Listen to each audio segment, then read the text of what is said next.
ओम श्री परमात्मने नमः। ओम नमो भगवते वासुदेवाय।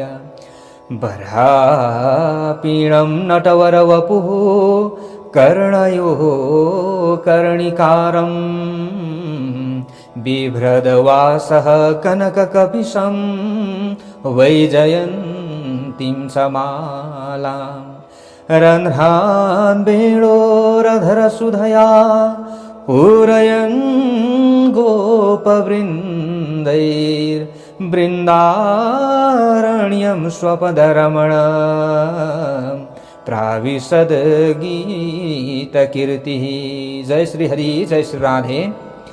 सम्पूर्ण धर्मानुरागी सज्जनवृन्दहरू, हामीले कार्तिक महात्म्य हजुरहरु समक्षमा प्रस्तुत गरिरहेका छौं। सर्वप्रथम उनै भगवानको अनुकम्पाद्वारा हामीले कार्तिक महात्म्य श्रवण गर्ने यो सुअवसर प्राप्त गरेका छौं र भगवानले सबैको कल्याण गर्नुहोस्, सबैको घरमा उहाँको अनुकम्पा रहोस् र भगवानको अनुकम्पाद्वारा हामी सबै स्वस्थ रहन सकौं। त्यसैले हजुरका समक्षमा यो अति महत्त्वपूर्ण समय कार्तिक महिना धन धर्म बढाउनका लागि, हामीलाई केही सुख शान्ति प्राप्ति होस् भन्नका लागि महत्त्वपूर्ण समय चलिरहेको छ र विशेष आकाश दीपदान पनि सुरु भइसकेको छ र कार्तिक स्नान पनि सुरु भइसकेको छ। यो अवस्थामा हामीले आफ्नो शरीरलाई ख्याल गरेर, आफ्नो स्थितिलाई ख्याल गरेर विशेष हामीले धर्म कर्म गर्न सक्दछौँ। भगवान श्री कृष्णजीले आफ्नी पत्नी सत्यभामाजीलाई बताउनु भएको थियो कि हे देवी, यदि कार्तिक महिनामा कोही पनि भक्तहरूले शरीरले अशक्त रहन सक्छन्, उनीहरूले स्नान पनि गर्न सकेनन्। विशेष कार्तिक महिनामा व्रत बस्नु पर्दछ हो, तर यदि व्रत बस्न सकिएन भने पनि कर त होइन, तर पनि व्रत बस्न नसके तापनि कोही पनि भक्तहरूले नित्य कार्तिक महात्म्यलाई मात्र श्रवण गर्दछन् भने हे देवी, उनीहरूले मेरो कृपा प्राप्त गर्न सक्दछन्। विशेष भगवान श्री हरि नारायणको कृपा रहनेछ, राधा माधव दामोदर भगवानको कृपा रहनेछ र मृत्यु पश्चात अवश्य पनि ती भक्तजनहरूले अधोगति हुनु पर्दैन, विशेष यमराजको दण्ड भोग्नु पर्दैन र सारा पापहरू उनीहरूको नाश भएर जान्छ भनेर यसरी जुन वाणी बोल्नु भएको थियो त्यो वाणी पनि हजुरका समक्षमा हामीले महात्म्यद्वारा श्रवण गराइसकेका छौँ।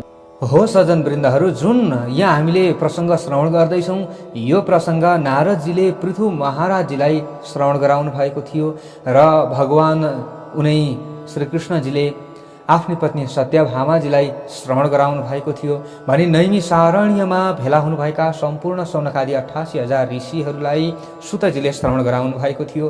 त्यही प्रसङ्ग हजुरहरूलाई हामीले श्रवण गराउँदैछौँ र यहाँनेरि हामीले अगाडि श्रवण गरेका थियौँ कि जो जलन्धरको उत्पत्ति भएको थियो, जलन्धरको चाहिँ जन्म भएको थियो, भगवान उनै देवादिदेव महादेवको अंशबाट जलन्धर पैदा भएका थिए समुद्रको काखमा, समुद्रको पुत्र भएर उनै जलन्धरले सम्पूर्ण पृथ्वीमा राज्य गर्न थालिसकेका छन्। राज्य गर्न थालिसकेपछि आफ्ना गुरु शुक्राचार्यसँग जलन्धरले प्रश्न गरेका थिए, गुरुजी कि यी राहुको शिर किन काटियो? राहुको शिर काटिएको देख्छु नि म, किन काटियो राहुको शिर? त्यसको बारेमा केही बताइदिनुहोस् भनेर यसरी प्रश्न जो जलन्धरले गरेका थिए शुक्राचार्य गुरुसँग।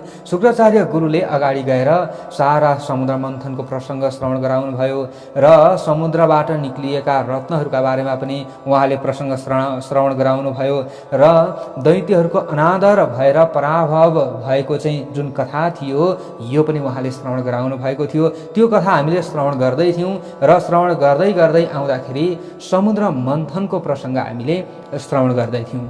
हो सज्जन वृन्दहरू, समुद्र मन्थन भयो। समुद्र मन्थन भइसकेपछि त्यहाँबाट सर्वप्रथम हालाहाल नाम गरेको विष निक्लियो, जुन अत्यन्त सबै प्राणीहरूलाई कष्ट दिनेवाला थियो र सारा प्राणीहरू त्यसबाट छटपटाइरहेका थिए। सम्पूर्ण देवताहरूले त्यो विषलाई एकट्ठा गरेर भगवान भोले बाबाका अगाडि लिएर गए र भगवान भोले बाबालाई त्यो विष पिउनका लागि आग्रह गरे। भगवान भोले बाबाले पनि सहस्र स्वीकार गर्नुभयो र उहाँले हातमा विष लिनुभयो। ततः करतलीकृत्य व्यापी हालाहलं विषम अभक्षयन् महादेव कृपया भूत भावना। भगवान भोले बाबाले भन्नुभयो, ल्याऊ विष म पान गरिदिन्छु, सबैको कल्याण हुन्छ। मेरो विष पानद्वारा सबैको उद्धार हुन्छ भने ठिकै छ, म विषलाई पान गरिदिन्छु भनेर उनै जो भूतभावन भगवान भोले बाबा हुनुहुन्थ्यो, जो सम्पूर्ण जगतलाई चाहिँ संरक्षण गर्नेवाला भगवान भोले बाबा हुनुहुन्थ्यो, उहाँले थपक्क विष लिनुभयो र पिउन सुरु गर्नुभयो। विष पान गर्न सुरु गर्नुभयो। त्यतिखेर झल्यास भगवान भोले बाबाले सोच्नु भएछ, ओहो मेरो हृदयमा त उनै प्रभु श्री राम बस्नु भएको छ, म त श्री रामको नाम बेगर छटपटाउँछु, म त श्री रामको नाम जहिले पनि लिन्छु। उहाँ त मेरो आराध्य देव हुनुहुन्छ, इष्टदेव हुनुहुन्छ। मैले यदि यो विष कण्ठबाट उँधो लगेँ भने त मेरा प्रभु मेरा श्री रामलाई साह्रै कष्ट हुन्छ, त्यसैले म यो कण्ठबाट उँधो जान दिदिनँ विषलाई भनेर उहाँले त्यो विषलाई कण्ठमा धारण गर्नुभयो। भक्तवत्सल भगवानको जय हो। हेर्नुहोस्, कण्ठमा धारण गरिदिनु भयो उहाँले। रामचरित्र मानसमा गोस्वामी तुलसीदासजीले भन्नुहुन्छ, नाम प्रभाव जान शिवनीको कालकूट फलु दिन अमीको। कि नामको प्रताप द्वारा नै विष भगवान शङ्करजीले अमृत तुल्य बनाएर त्यसलाई पिउनु भयो। हेर्नुहोस्, र पिएर पनि घाँटीबाट उँधो जान दिनु भएन उँधो, कण्ठमा धारण गर्नु भयो नि त उहाँले। त्यसैले उहाँको नाम के भयो? अब नीलकण्ठ भयो। नीलकण्ठ भगवानको जय हो। हेर्नुहोस्, यच्चकार गले नीलम तच्च साधुर्विभूषण। हेर्नुहोस् कि अब साधुहरूका आभूषण के हुन आउँछ? परमार्थ हुन आउँछ। भगवान भोले बाबाले यो परमार्थको काम गर्नुभयो र सम्पूर्ण समाजको कष्ट दूर गरिदिनु भयो विष पानलाई स्वीकार गरेर। हो सज्जनवृन्दहरू, उहाँले कण्ठमा जो विष धारण गर्नुभयो त्यस पछाडि सबैले भगवान भोले बाबालाई नीलकण्ठ भनेर भन्न लागे। अब त्यस पछाडि भगवान भोले बाबाले जब विष पान गरिदिनु भयो त्यस पछाडि समुद्र मन्थन अब प्रारम्भ भयो। फेरि भगवान भोले बाबाको जय जयकार गरे सबैले भोले बाबालाई हाई हाई गर्न लागे। भगवान भोले बाबाको जय हो भन्छन् सबैले, भोलेनाथको जय हो भन्छन् सबैले। अब हेर्नुहोस्, यसो भन्दै भन्दै अब सबै जोसका साथमा एकपट्टि देवताहरू अर्कोपट्टि दैत्यहरू भएर समुद्र मन्थन प्रारम्भ भयो। त्यस पछाडि समुद्र मन्थन प्रारम्भ भयो। समुद्र मन्थन प्रारम्भ भइसकेपछि मन्थन हुँदै थियो। हुँदै त्यहाँबाट सबैभन्दा पहिला हवेर धानी ततो भवत। सबैभन्दा पहिला विष पछाडि कामधेनु गाई प्रकट हुनुभयो। कहाँबाट? समुद्रबाट। सबैभन्दा पहिले त के प्रकट भएको थियो? विष प्रकट भएको थियो। त्यो विषलाई त भगवान भोले बाबाले पान गरिहाल्नुभयो। त्यस पछाडि कामधेनु गाई प्रकट हुनुभयो। त्यो कामधेनु गाईलाई ऋषिहरू कहाँ लगेर ऋषिहरूलाई प्रदान गरियो र ऋषिहरू यज्ञ आदि गर्दछन्। ऋषिहरूलाई चाहिँ दुध पनि चाहिन्छ, घिउ पनि चाहिन्छ। यज्ञ गर्नका लागि त्यहाँ प्रदान गरौँ भने सबैले ऋषिहरूलाई प्रदान गरिदिए कामधेनु गाई। अब त्यस पछाडि फेरि समुद्र मन्थन भयो। चन्द्रमा देवता प्रकट हुनुभयो। अब चन्द्रमालाई भगवान भोले बाबाले मस्तकमा धारण गरिदिनु भयो। हेर्नुहोस् त, आज भोलि पनि हामीले देख्छौँ नि फोटामा भगवान भोले बाबाको शिरमा जटामा चन्द्रमा र जटाबाटै गङ्गा बगेको पनि हामीले देख्छौँ। हो सज्जनवृन्दहरू, अब त्यस पछाडि फेरि समुद्र मन्थन प्रारम्भ भयो। त्यस पछाडि उच्चै श्रवा घोडा निक्लियो समुद्रबाट। त्यो उच्चै श्रवा घोडा बलिलाई प्रदान गरियो। त्यस पछाडि फेरि समुद्र मन्थन सुरुवात भयो। ऐरावत हात्ती त्यस पछाडि निक्लिए। ऐरावत हात्ती इन्द्रलाई प्रदान गरियो। समुद्र मन्थन भयो, त्यस पछाडि फेरि कौस्तुभ मणि निक्लियो। त्यस पछाडि कौस्तुभ मणि भगवान नारायणले कण्ठमा धारण गर्नुभयो। त्यस पछाडि रम्बादी आदि गरिएका अप्सराहरू निक्लिए, उनीहरू सबै स्वर्गमा गए, स्वर्ग पठाइयो। त्यस पछाडि पारिजात वृक्ष निक्लियो, त्यो पनि स्वर्गमा स्थापित भयो। त्यस पछाडि अचानक समुद्र मन्थन हुँदै थियो। तत सावीरभूत साक्षात् श्रीरमहाभगवत् परां रञ्जयन्ति दिशः कान्त्या विद्युत सौदामिनी यथा। कडक बिजुली चम्के जस्तो देखे अरे सबैले। समुद्रबाट त भगवती लक्ष्मीजी पो प्राकट्य हुनुभयो। लक्ष्मी माताको जय हो। हेर्नुहोस् अब त्यस पछाडि लक्ष्मी माता प्रकट हुनुभयो। लक्ष्मी माता प्रकट भइसकेपछि अब लक्ष्मी माता प्रति सबै मुग्ध भए अरे। अब कसले चाहँदैन र लक्ष्मीलाई? सबैले चाहन्छन्, सबैको घरमा लक्ष्मी आएर स्थिर हुनुहोस् भनेर सबैको इच्छा हुन्छ। अब लक्ष्मीजीलाई कसले विवाह गर्ने? अब यो प्रसङ्ग आयो त्यहाँ। हेर्नुहोस् है, अब कन्या त उत्पन्न भइन्, लक्ष्मी माता उत्पन्न हुनुभयो। अब कोसँग विवाह गर्ने? अब ऋषिहरू पनि एक ठाउँमा खडा भए अरे, दैत्यहरू एक ठाउँमा खडा भए अरे, देवताहरू एक ठाउँमा खडा भए अरे, भगवान श्रीहरि नारायण पर गएर एउटा कुनामा बस्नु भयो अरे। अब यहाँनिर सबैले लक्ष्मीलाई चाहे पत्नी बनाउनका लागि। सबैले यो निर्णय गरे कि सबै आफ्नो पङ्क्तिमा आबद्ध हौँ र एउटा वरमाला यी देवीको हातमा थम्याइदिउँ। यी देवीले जसलाई वरण गर्दछिन् सोही उसको पति हुनेछ। सबैलाई यो स्वीकार्य भयो र सबै आफ्नो ठाउँमा पङ्क्तिबद्ध भए। भगवान श्रीहरि नारायणजी पर गएर बस्नु भएछ। हेर्नुहोस् है, अब भगवती लक्ष्मीजीले वरमाला लिनुभएछ र यसो हेर्दै हेर्दै हिँड्न लाग्नु भएछ। दैत्यहरूपट्टि हेर्नुभयो, दैत्यहरू ठिक छैनन्। अब ऋषिहरूपट्टि हेर्नुभयो। सबैभन्दा श्रेष्ठ त्यो समयमा दुर्वासा ऋषि अगाडि नै हुनुहुँदो रहेछ। दुर्वासा ऋषिलाई लक्ष्मीजीले देख्नुभएछ। ओहो, यिनी सबै गुणले ठिक त छन्, तपस्वी पनि छन्, सबै कुराको ज्ञान पनि छ, तर यिनमा साह्रै छिटो रिस उठ्छ। जहाँ छिटो रिस उठ्छ त्यहाँ त म बस्न सक्दिनँ। हेर्नुहोस् है, लक्ष्मी माताले यहाँनिर के सोच्नु भएछ त भन्दा, जहाँ क्रोधको खानी छ, त्यो क्रोधको खानी भएको ठाउँमा म बस्न सक्दिनँ। हाम्रो घरमा नि झगडा भइरहन्छ, जहिले तहिले किचलो भइरहन्छ भने त्यहाँ आर्थिक स्थिति डामाडोल हुन्छ। कहिले व्यवहार सुध्रिन्छ त? त्यहाँ सुध्रिँदैन। एउटा पनि रिसाएको छ, अर्को पनि रिसाएको छ।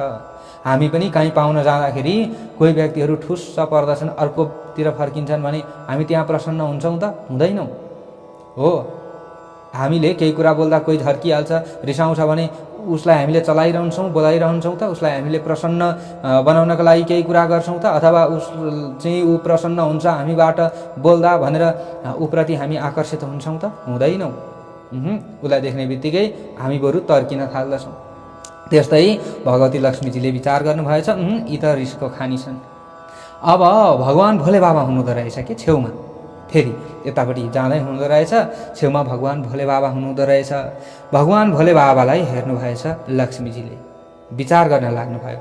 यी पनि तपस्वी पनि छन्, सबै कुरा ठिक छ, यिनमा नभएको केही पनि छैन, सबै कुरा गर्न पनि सक्छन्, तर यिनले लगाउने जुन भेष छ नि, यो वेशभूषा छ, यो अमङ्गल छ, मलाई ठिक भएन यो पनि भनेर त्यहाँबाट अब अगाडि बढ्नुभएछ। अगाडि बढ्नुभएछ, सबैतिर हेर्नुभयो। पर कुनामा भगवान विष्णुजीलाई देख्नुभएछ। हेर्नुहोस् है, पर होइन, यहाँ त को बसिरहेका छन्? शान्त हिसाबले बसिरहेका छन्। छेउमा जानुभएछ र यसो विचार गर्नुभएछ। सबै गुणले युक्त छन्, सबै शान्त पनि छन्, शान्ताकारं भुजगशयन, र रिसाउँदैनन् पनि। रिसाउनुहुन्छ त? रिसाउनुहुन्न। भगवान श्रीहरि नारायणजी आनन्दका हानि हुनुहुन्छ। सबै मङ्गलै मङ्गल देख्नुभएछ भगवती लक्ष्मीजीले। मङ्गलम भगवान विष्णु, मङ्गलम गरुडध्वज, मङ्गलम पुण्डरीकाक्ष, मङ्गलाय तनोहरि। मङ्गलः कश्चन काङ्क्षते इमा, कि म त मङ्गल नै चाहन्छु। हेरिराख्नु भएको रहेछ भगवान् श्रीहरि नारायणजी गएर थपक्क वरमाला लक्ष्मीजीले पहिर्याइदिनु भयो। भक्तवत्सल भगवानको जय हो। हेर्नुहोस्, सबैले छक्क परे। अब सबै म चाहन्थे भनेर बसिरहेका थिए, तर लक्ष्मीजीले त लगेर भगवान् श्रीहरि विष्णुलाई पो वरमाला पहिर्याइदिनु भयो। सबै त्यहाँ अब चकित भए, छक्क परे।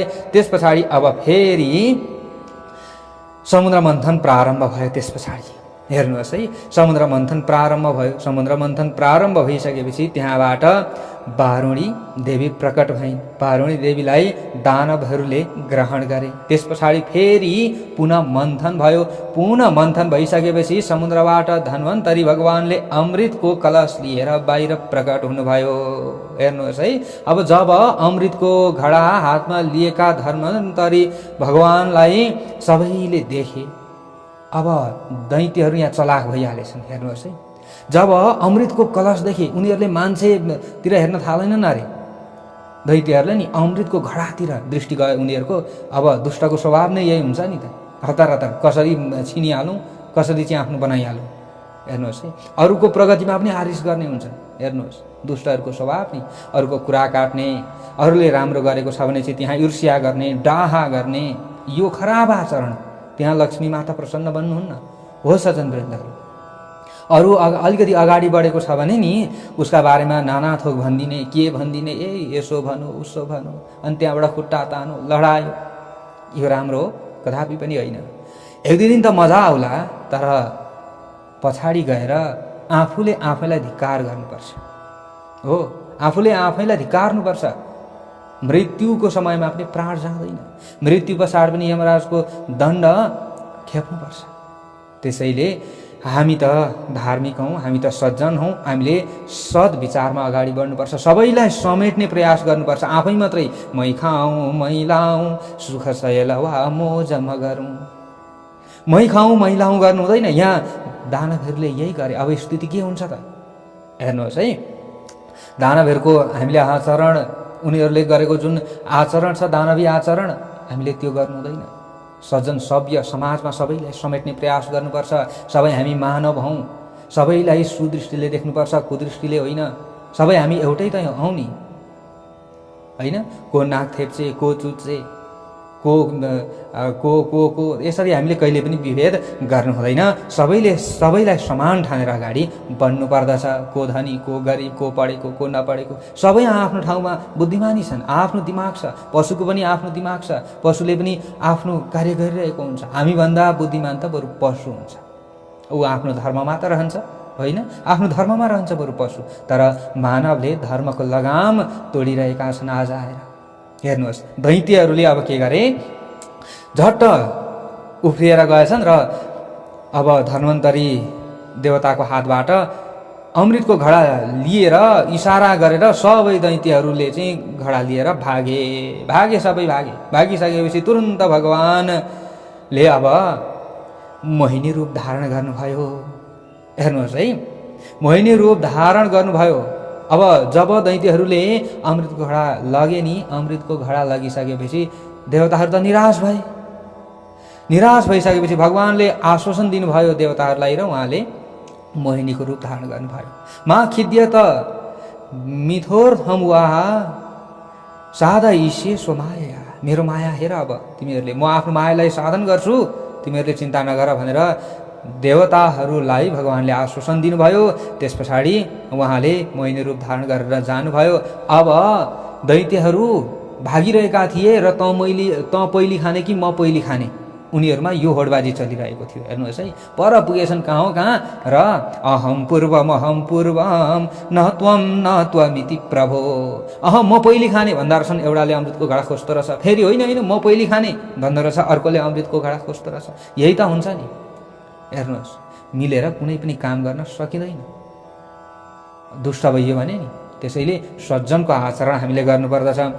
अब यस्तो बेलामा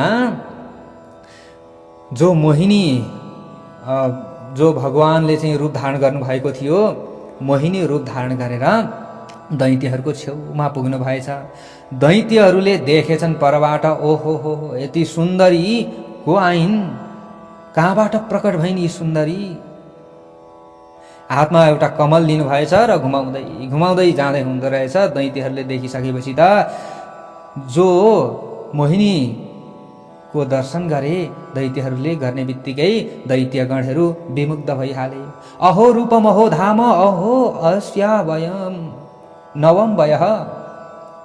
रूप सौन्दर्यको महिमा गाउन लागे अरे अब मोहिनी देवीको नि भन्न लागेछन् मोहिनी देवीलाई, का त्वम कञ्जपला साक्षी कुतो वा किम चिकीर्षसि। हे कमल नयनी, तपाईँ को हुनुहुन्छ, कहाँबाट आउनुभयो, कहाँ जाँदै हुनुहुन्छ, यो एक्लै तपाईँ कहाँ हिँड्दै हुनुहुन्छ, के तिमी हामीसँग विवाह गर्न चाहन्छौ भनेर यसरी भन्न लागेछन् दैत्यहरूले। अब मोहिनी देवीले मुस्कुराउँदै भन्न लाग्नु भएछ, जो भगवानले मोहिनी रूप धारण गर्नुभएको थियो उहाँले मुस्कुराउँदै भन्न लाग्नुभयो, तिमीहरू को हो मलाई सोध्नेवाला, तिमीहरूले त सबै मेरो त जन्मपत्र नै सोध्न थाल्यौ त। दैत्यहरूले भने, दैत्यहरूले परिचय दिए पहिली, वयम कश्यप दायादा भ्रातरः कृत पौरुषः। हामी त कश्यप ऋषिका पुत्रहरू हौँ, हामी सबै भाइ भाइ हौँ, तर तिमी चाहिँ को हौ। भगवतीले भन्नुभयो, म त मोहिनी हुँ, म मोहिनी हुँ। मोहिनी भगवतीले भन्नुभएछ, तिमीहरू यहाँ के गर्दैछौ त, घडा यता र उता नचाउँदैछौ त, के हो यो भनेर भनिसकेपछि दैत्यहरूले भनेछन्, यहाँ त यो घडामा त हामीले अमृत ल्याएका छौँ, समुद्र मन्थन गऱ्यौँ र अमृत प्राप्त भएको छ। अब यो अमृत हामी खान चाहन्छौँ, तर अब तिमीलाई देखिसकेपछि यो हाम्रो हातबाट खाउँ जस्तो हामीलाई लागेन, तिम्रो हातबाट हामीलाई खाउँ जस्तो लाग्यो। हेर्नुहोस् है, यो अमृतको घडा ल्याऊ भनेर सुम्पेछन् नि दैत्यहरूले।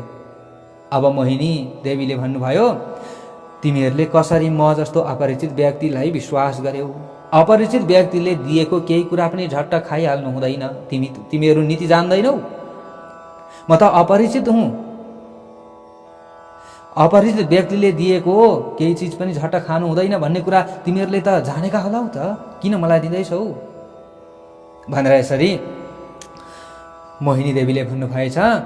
अनि दैत्यहरूले भन्न लागे, ए तिमी के यो पण्डितको जस्तो कुरा गर्दैछौ, हामीले विश्वास गरिसक्यौँ, तिम्रो हातबाट हामी खान चाहन्छौँ भनेर भनिसकेपछि अब मोहिनी भगवतीले भन्नुभयो, ठिकै छ, मेरो हातबाट तिमीहरूले अमृत ग्रहण गर्न चाहन्छौ, खान चाहन्छौ भने मेरो एउटा शर्त छ।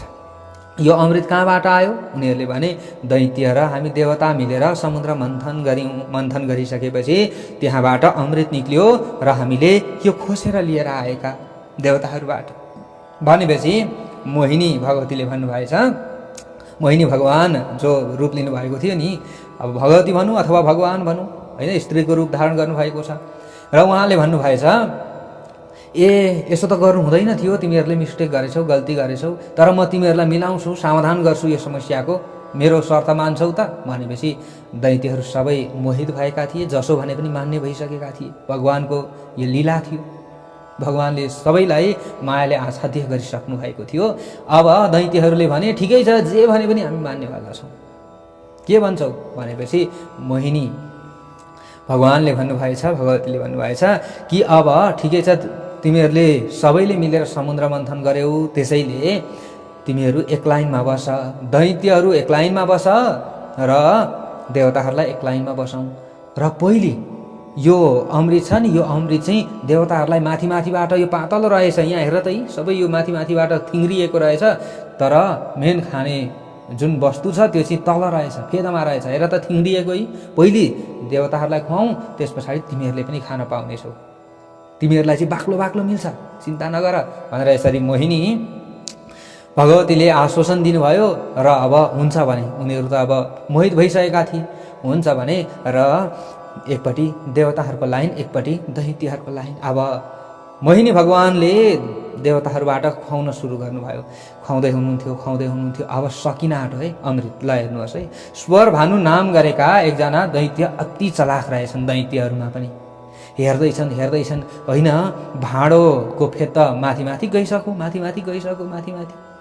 पुरै घोप्टिसक्यो भाँडो त, भनिसकेपछि सकिन आँटो हो, अब चलाक हुनुपर्छ भनेर तुरुन्त गएछन् सूर्य र चन्द्रको बिचमा सस्र पसेछन्।